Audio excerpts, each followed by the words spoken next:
Our sponsor today is GLSA. For those non-members who may be dropping in on the call today, GLSA, or Group Legal Services Association, is an affiliate of the American Bar Association, a professional membership representing the legal services plan industry and provider attorneys.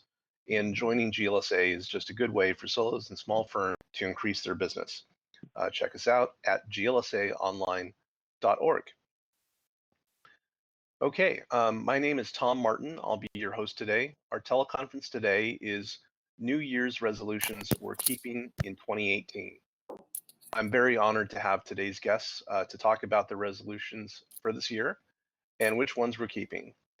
They are all very talented and leaders in their fields. We have Jean Clausen, who's based in Des Moines, Iowa. She's our very own GLSA president and recently named legal industry advocate for ROG Legal Insurance. Asta Madden is a GLSA board member, recently named a super lawyer rising star, and runs her own business and estate planning law practice in Long Beach, California. And we also have Nick Rishwain, who's a lawyer in Stockton, California.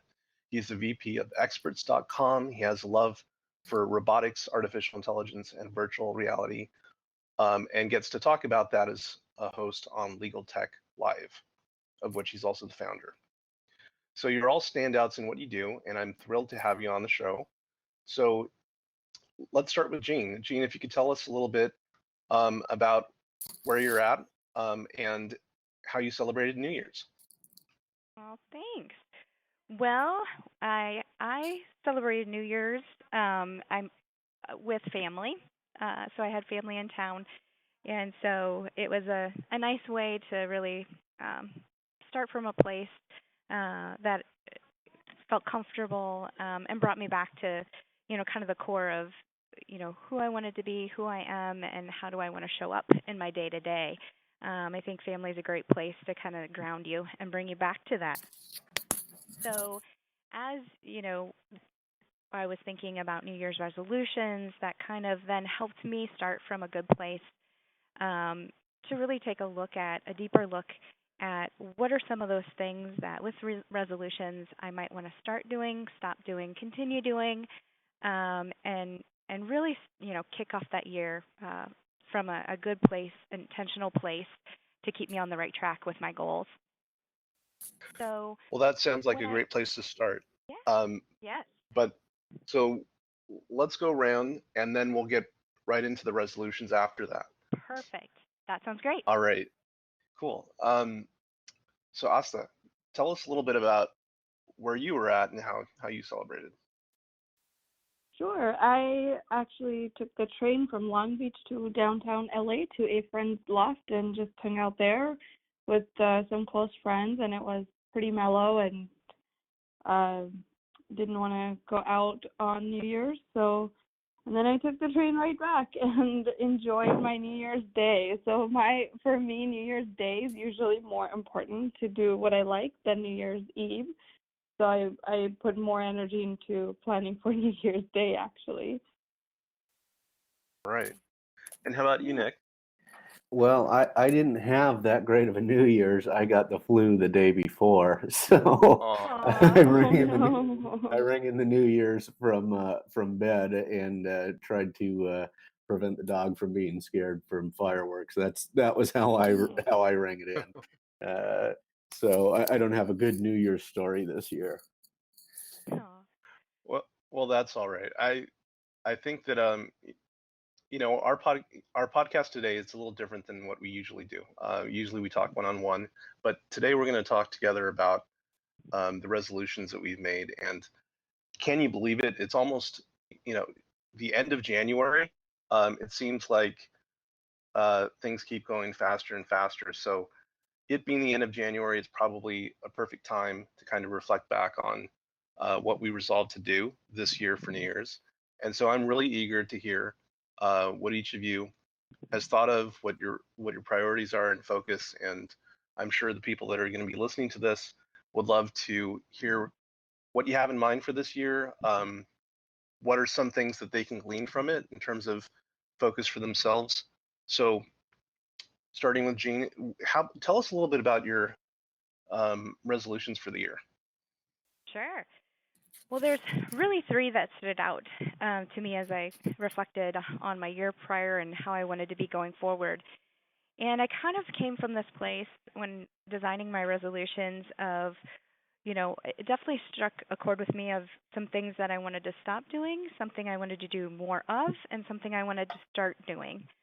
So, resolutions not always starting from somewhere fresh or radically new, but just really helping us reinforce those things that we either want to continue or we're doing too much of and we're now aware of that and want to kind of maybe scale back and keep ourselves accountable to that. So, something that I wanted to really stop doing or do less is really taking on a lot of administratively burdensome tasks. I think it's really easy in the day to day that we all get caught up from time to time in spending time on those things that take us away from the more meaningful aspects of our work and our talents. And so for me, one of those resolutions is just to really design those administrative tasks differently. So I'm either delegating more or coming up with solutions that make those tasks more efficient, or seeing what can I eliminate altogether. That's really keeping me from being productive and moving toward the more meaningful aspects of what I can bring either to my role or my day. I think we all kind of get caught in that trap sometimes, and so it's really starting to be intentionally aware of when that's happening and then how are we going to solve for that. One of the resolutions that I thought about that I want to continue to do more of is really staying abreast of what's going on in the legal industry and even outside the legal industry that companies or businesses are going through change or innovation, and how can that transfer over and apply to our industry. So doing things like being aware, like for instance, so far this year, just being aware of things going on out there, and maybe some of the influencers in the industry, what they're doing, what some of the changes the industry are going through, and really saying how can that apply to in small, manageable chunks to helping solo and smalls, because our membership is made up of a lot of solo and small attorneys. What tools or content can we give them access to? For example, just maybe even awareness. So one of those things being, Avvo being purchased by internet brands and kind of seeing where that takes the industry. Another thing that I've been really seeing is a lot of artificial intelligence and how is law being impacted by that and how can we leverage that. Another great partnership that I've seen is with Palace Law and our very own Tom Martin's company, LawDroid, in developing chatbots for their business and how those partnerships can grow and help develop service and accessibility for solo and small firms. Or even just paying attention to some articles, for instance, listening to Bob Ambrosi's podcasts, most recently listening to the Innovation Gap, talking about with so much tech and artificial intelligence, why aren't we better at delivering justice? So just really starting to do more of taking a temperature of what's going on in the industry, because we all can get niched in our day-to-day responsibilities and duties and easily not carve out time to say what's really going on in the bigger picture and how can we splice some of that out and either one, be aware, or two, leverage it to our advantage and really helping us in attorneys' day-to-day practice. And then the third of what I'd like to invest more in as one of my resolutions is really niching out intentional time to invest in myself. Like I said, we all get busy in our day-to-day, so really figuring out where do I want to develop and grow as a person, and how am I going to do that, and setting up things, designing a way where I'm being intentional.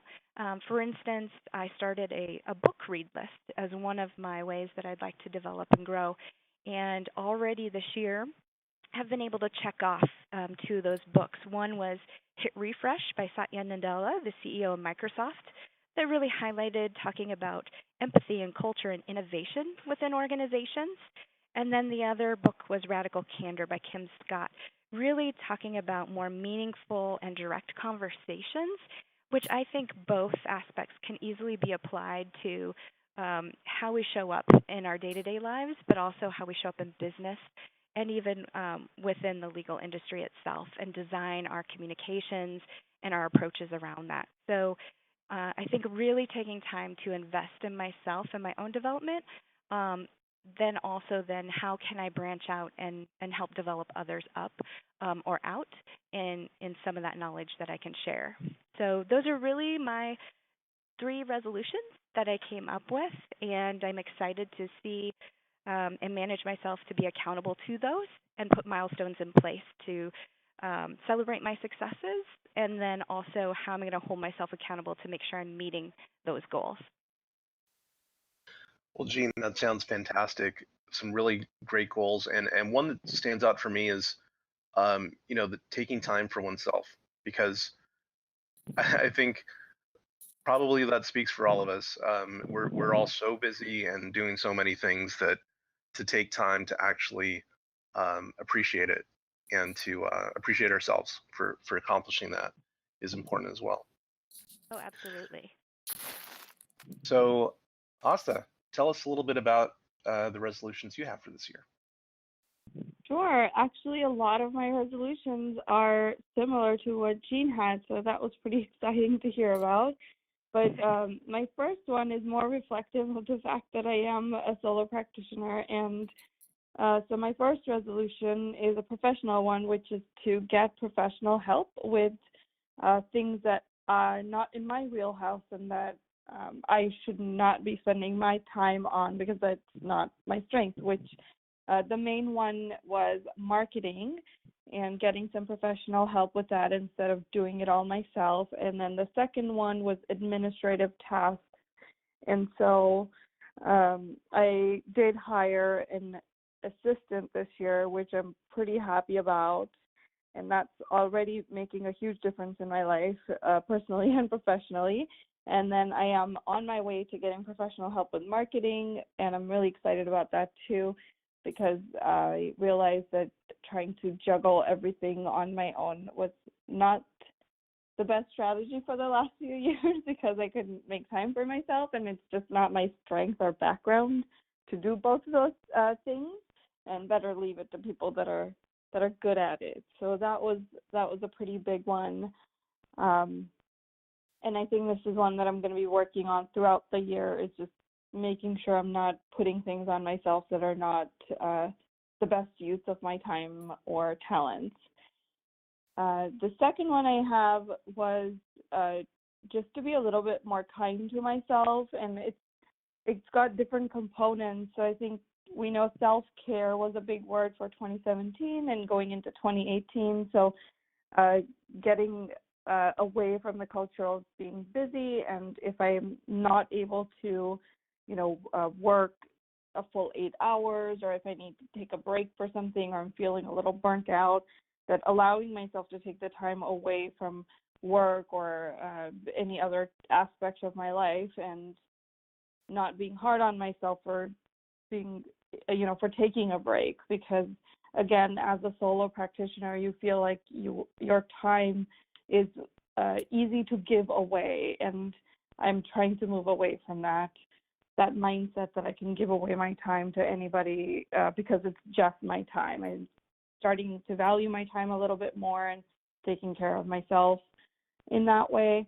And then the last one that I had was to read a little bit more and hold myself accountable for reading, because reading was my resolution for last year also, and I didn't hold myself accountable. So about October, I got more and more busy and kind of just stopped reading altogether. So professionally, I joined a book club for women lawyers, and that was really great. And I'm reading A Profit First by Michael Michalowicz, I think that's how we pronounce his last name. And then I also am starting a book club with a couple of girlfriends of mine. We're meeting this week, actually, so I'm really excited about that and found ways to hold myself accountable to that resolution also. So those were my 3 resolutions. What book are you reading? For Circling the Sun, for the personal one. Ooh. Well, one thing that's interesting is before we started the conference call, you'd mentioned that you had some resolutions in 2016 that you had found in prepping for this call, and you had an interesting observation about that. Can you share that with us? Yeah, actually, interestingly enough, I was on a similar conference call for GLSA in January 2016, and we talked about our resolutions for the year of 2016, and I had 3 resolutions then. One was less homing during work hours, so kind of focusing on work during work hours and not intermingling personal tasks or errands with that, because again, as a solo practitioner, it is easy to combine your personal and professional lives. And I did succeed in that. I don't home from work during work hours anymore. And one of the ways to do that one of the ways I accomplished that was actually just not to work from home anymore, and just I come to the office every day. And I know a lot of solo practitioners that don't go to the office every day, and kudos to them for being very disciplined, but it wasn't working for me. So in 2016, I started coming to the office every single day, and I've been doing that ever since.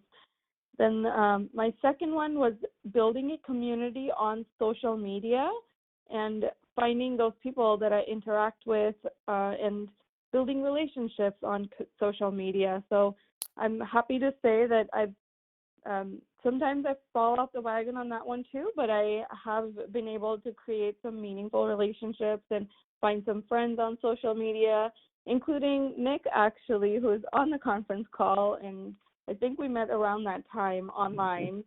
And the last one was work-life balance, which again, it's on my list this year, so still working on that one. But my first 2 resolutions, I'm happy to say that I was able to incorporate in my life, and I'm still working on them every single day. And I'd forgotten they were resolutions, but I'm happy that they were successfully incorporated into my life and work.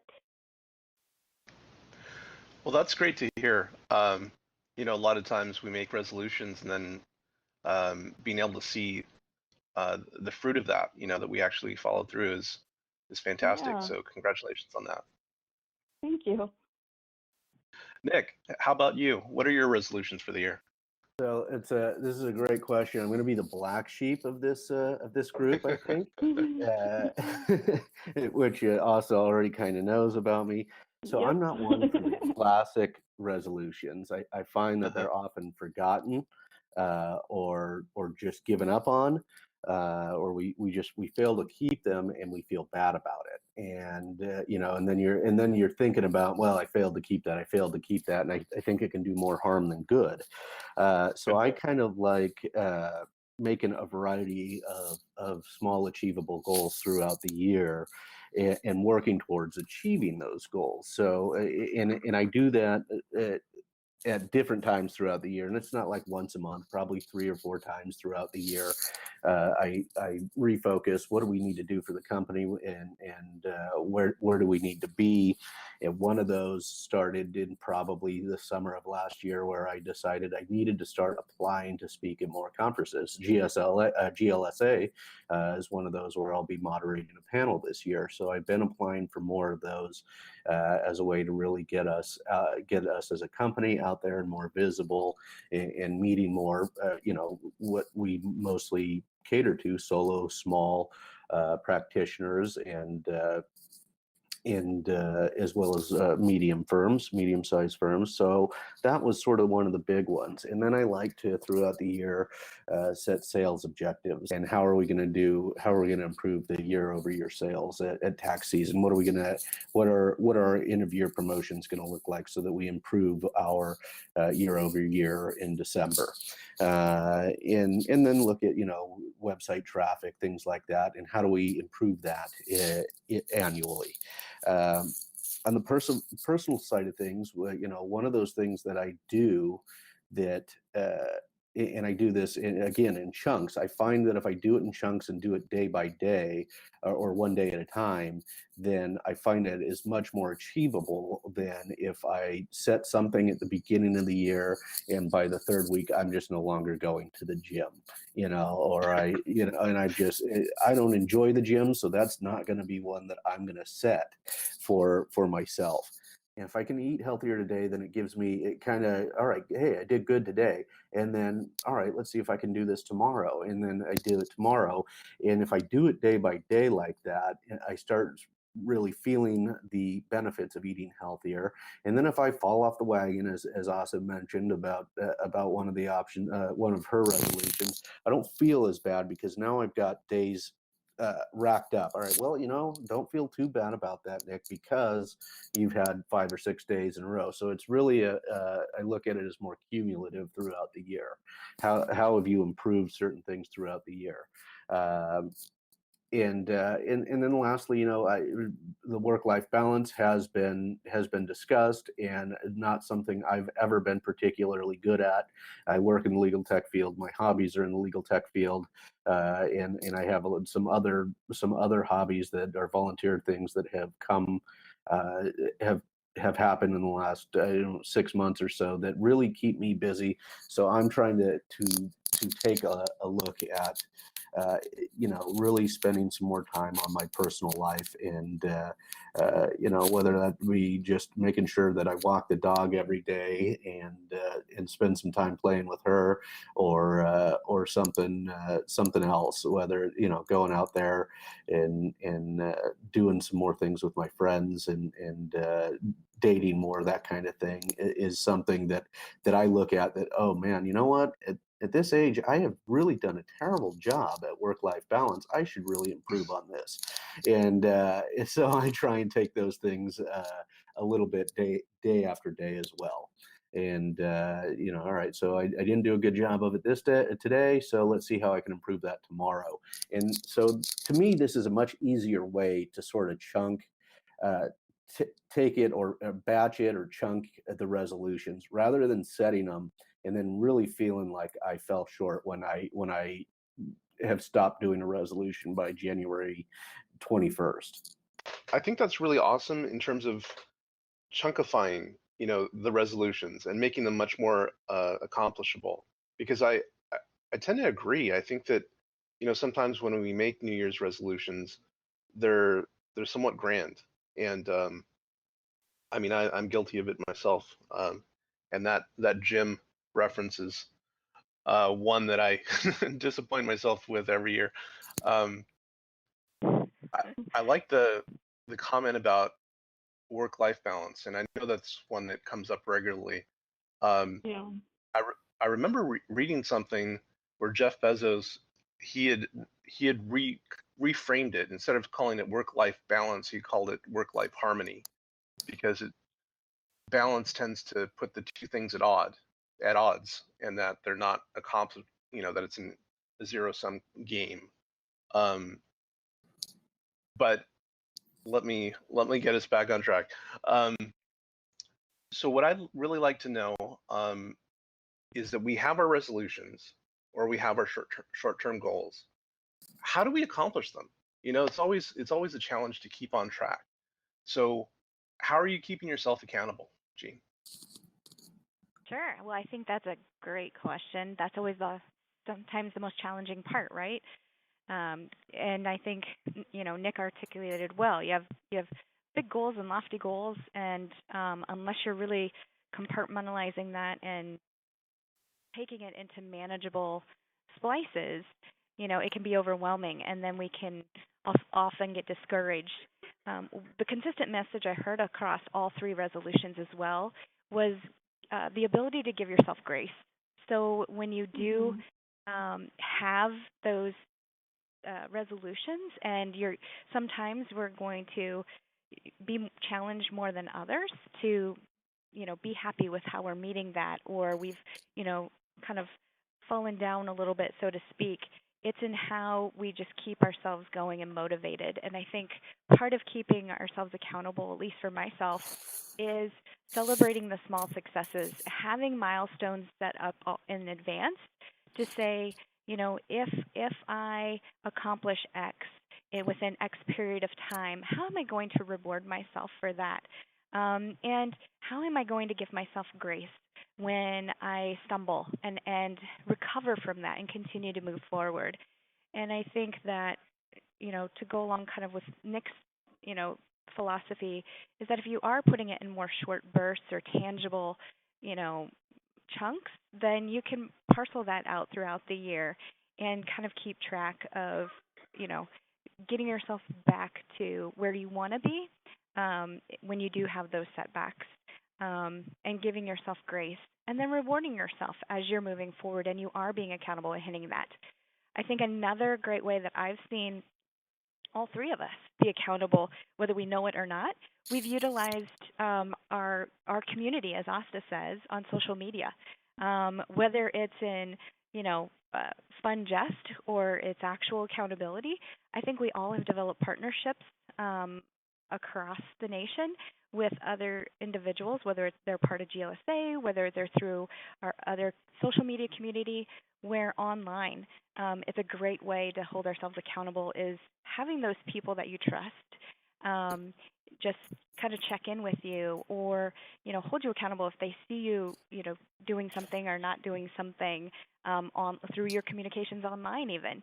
And I've really appreciated the way I've seen Asta and Nick kind of post different things from time to time, whether they know it or not, where they're showing that they're holding themselves accountable or they're giving themselves grace.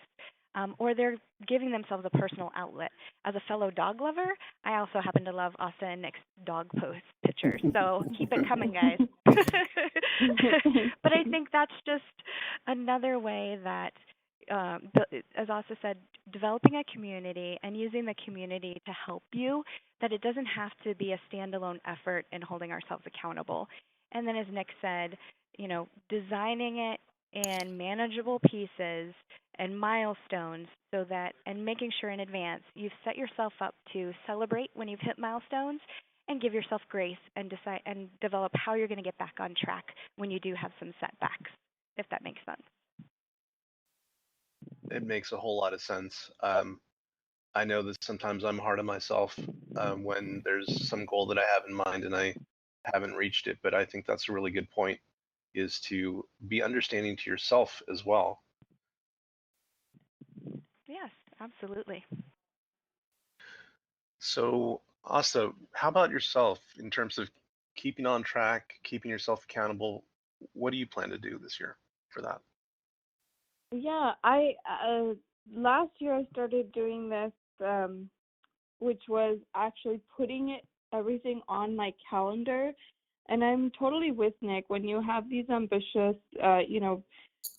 goals you're trying to accomplish, for example, one of mine is get professional help with marketing. It's not a task, it's just a goal. But in order for me to accomplish it, I have to make time for it, and I have to, spend time finding a good program and or a good marketing person and sitting down with them and dedicating time to that. So my strategy is to put it on my calendar, because if I've blocked out time for it, it will get done and I will be reminded of it. So as soon as I think of something, I try to find a place on my calendar where it makes sense to put it. If it doesn't get put on my calendar, of course, then it's interrupting either other things or it won't get done. So my biggest strategy is just to put it on my calendar. And then the second thing is try, again, like Jean said, try not to go through it by myself and not to, suffer in silence or do it all alone. So I have a couple of friends and or colleagues that I call if I am stuck on something or need advice or backup.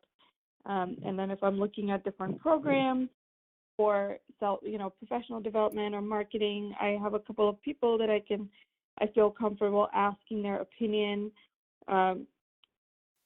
Nicole Abood, the podcaster behind, she founded Gen Y Lawyer and also has Leaders Love Company is her new podcast. I call her anytime I have a question. She's one of the few people that I call about marketing or social media, and try not to just kind of get get bogged down in my own head and get a second person's opinion that'll get you back on track and bring you to the ground a little bit and give you creative ideas. And then the second one is, of course, going through the online community that we've developed. And so I have a couple of groups of female lawyers and lawyers that own their own firms. And so it is making yourself a little bit vulnerable and asking questions and opinions of other people. But at the same time, you never know what great ideas you could get and what somebody else is doing. So I've found it to be of great help to keep myself accountable by asking people for ideas, writing them down, and then if anything sounds like it might work for me, or if I want to try it, then calendaring it in that order. So those are calendaring it and not going through it myself are my two big ways to keep myself accountable. That sounds great. And actually, one thing that really sparked for me in what you were saying is when, one way that I found of like breaking things down, because you have a goal and the goal might seem a pretty grand goal, but Mm-hmm. the how-to of how to accomplish the goal, I've found that as you were saying, when you consult with people that have been there before, or they're experts or they're consultants, and that's entirely what they do, they can really help to break it down, because it might be a goal that you haven't accomplished before, so it might be unclear how to accomplish it, but because they've done it before, they could break it down into actually small achievable bites. Exactly. And it really helps to ask people questions, even if you're not sure whether they have an answer or not, because what happens most of the time is that they give you more than you ask for and give you better ideas than you could hope for. So I've never found, asking for opinion or help, I've never found it to fail. Yeah. Well, Nick, tell us more about the Chunkify approach and how you're going to keep yourself accountable. So so as far as I chunk it up, once I've decided it's something that I need to make a goal, professionally or personally, and again, I don't do this as much personally as I should, but certainly in my professional position, and it's very similar to what Asta just said. She, putting it on the calendar is huge for me. And the other thing I do with that is I put the alerts on repeat. So if especially if it's one that I've snoozed for a while, I keep hitting snooze. It keeps popping up. That keeps building my, oh yeah, I got to get that done. So it's a great reminder for me that, okay, you're keep pushing this off, but you've put this as a task that needs to be done, or a goal that you want to achieve, or a priority that you've established. So those reminder alerts are huge for me. And then it doesn't get forgotten because it keeps coming up.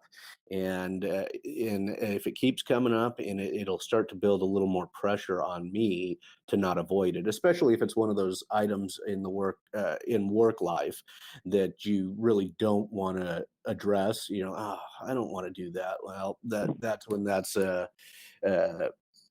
calendaring of the item is really good. And then if it's something coming up in the future, if I think, by June, I need to start focusing on this for either marketing or, you know what, I know when this conference is going on, and I know when they're going to start requesting speaker, or, going to start looking for speakers, set that reminder early in the year, or as soon, well in advance of when that happens. That way you can remember, that way you can get it off of your plate for today. That's always huge. This is not something that I need to worry about until that reminder comes up. So that is basically how I chunkify everything. Once I've established it and then even further, having the to-do list, it's so simple and people forget about it. But when I come in the morning, sometimes, especially if I have a big day, I pull out the legal pad and I put the to-do list together and chunkify even the day. So not just resolutions, but just the things that have to be accomplished today. So that's basically how I keep up on what's going on, what needs to be done, and those achievable goals that I've set, and without setting something that is a grand plan that then I don't feel like I've achieved if I haven't done something towards that grand plan today. I just find that resolution uh, it can be overwhelming or overbearing. Hmm. Well, before we close, I'd like to ask each of you one last question. We've talked about what our resolutions are for the year and how we hope to accomplish them and keep ourselves accountable. Um, I'd like to ask each of you, what is the number one thing or top thing that you look forward to this year?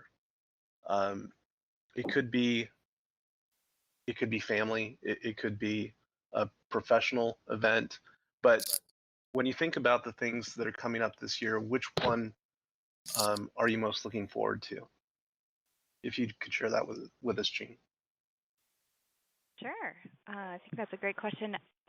So for me, I think when I'm thinking of my resolutions and if I'm able to keep those resolutions and how that can impact my life, it allows me to look forward to uh, developing my relationships on a deeper level. So whether that be with family, whether that be with peers, whether that we be with other individuals in the industry, if I'm able to keep my resolutions on track, the thing I most look forward to is then that is giving me the time and the opportunity and the harmony with myself to really be intentional with my relationships and taking those to a place that I really I'm a relationship person. I enjoy people. I enjoy learning from other people, hearing what's going on in their lives. And for me, this I'm what I'm most looking forward to is being able to dedicate more time in the development of those relationships and really taking them to a meaningful place. That's great. How about you, Asta? Yeah, so professionally, I always look forward to the GLSA GP Solo conference, which is April 25th to 28th this year. And the reason is because there are so many great speakers, and it's so full of innovation and ideas, especially focused towards people like me that are, solos or small firm attorneys. And I always come back refreshed with a legal pad full of ideas that I want to implement with my firm. And, it always makes me think about the ways that I'm doing things, changing workflows and things like that. So I'm really looking forward to that. And of course, having it in New Orleans is not too shabby. And personally, I'm looking forward to getting married and going on my honeymoon, which will actually mostly just mean having 8 days of vacation time without any planning and worrying. So that is very rare in my life. So I'm looking forward to having a vacation away from the busyness of professional and personal life. Nice. Well, that sounds awesome, and congratulations. Thank you.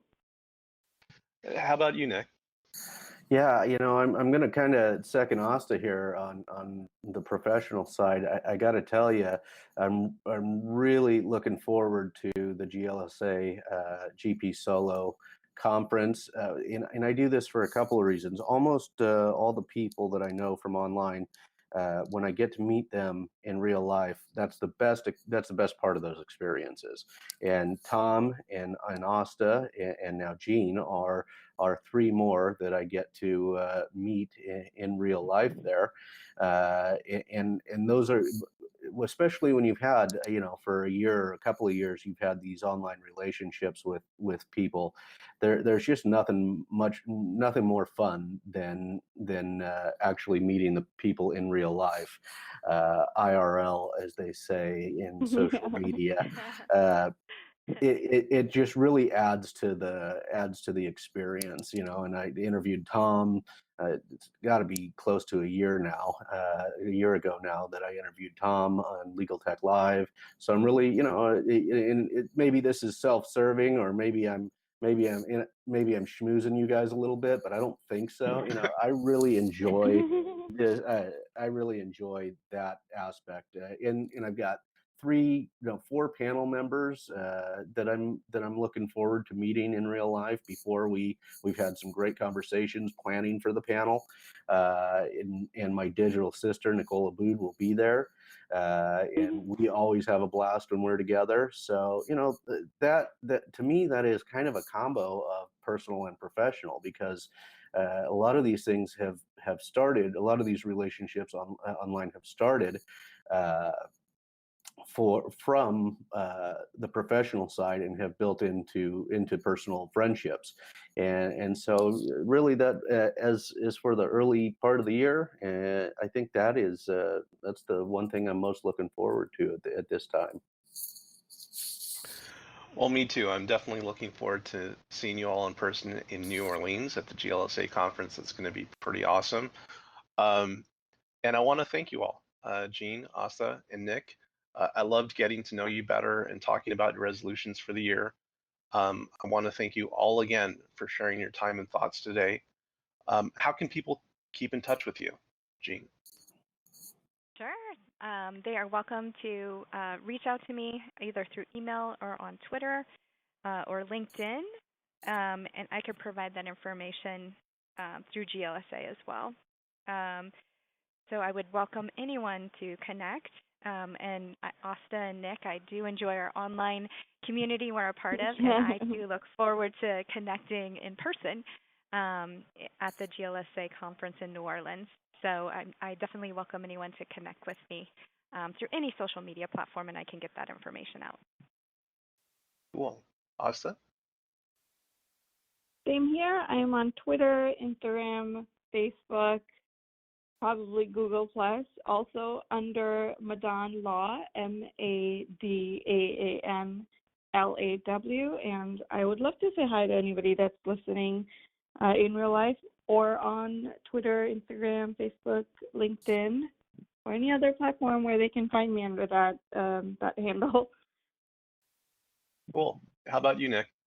Yeah, I posted a couple of my Twitter handles. I have all sorts of Twitter, but the two that I work, I have a professional and personal one, and you will notice there's different content on those. They posted that in the chat. That's the best place to get in touch with me throughout the day. Just generally the best way to get in touch with me. Certainly LinkedIn, Facebook, Instagram. I'm on all of them. Snapchat. I'm on all the social platforms, seeing which ones have the most value and which ones don't. So, but Twitter is probably the best place to get me. All right. Well, thank you all again for being my guest today. I really appreciate it.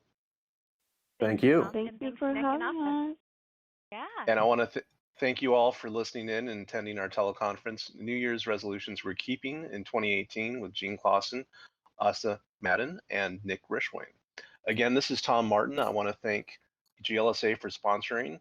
And remember, joining GLSA is just a good way for solos and small firms to increase their business.